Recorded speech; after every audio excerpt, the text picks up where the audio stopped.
আলু দিয়ে চিকেন কষা রান্না করব, সেই জন্য প্রথমে আলুটা ভাজবো। কড়াইয়ের মধ্যে সরষের তেল দিয়ে দিলাম, নুন হলুদ মাখিয়ে নিয়েছি আলুটার মধ্যে। আলুটা ভেজে নেব, এভাবে কিছুক্ষণ নাড়াচাড়া করতে থাকবো। আলু ভাজা হয়ে গেছে, তুলে নেব। ওই তেলের মধ্যে গোটা গরম মশলা, তেজপাতা, শুকনো লঙ্কা ফোড়ন দিয়ে দিলাম, একটু নেড়ে চেড়ে নেব। পেঁয়াজ কুচি, পেঁয়াজটাও ভেজে নেব। ভাজা হয়ে গেছে। আদা রসুন বাটা, টমেটো কুচি, আদা রসুন টমেটোটাও ভেজে নেব। ভাজা হয়ে গেছে।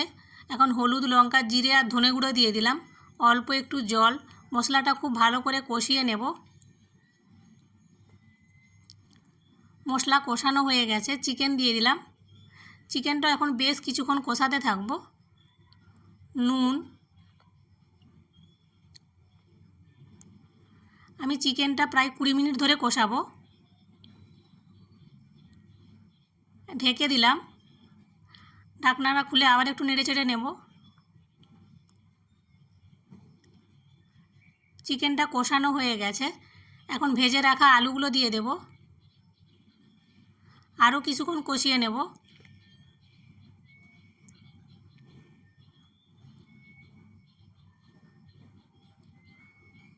কষানো হয়ে গেছে, এখন গরম জল দিয়ে দিলাম।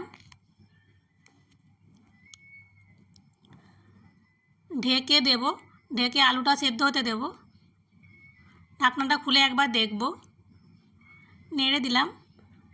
আবারও 4টে কাঁচা লঙ্কা দিয়ে দিলাম, আবারও ঢেকে দেব।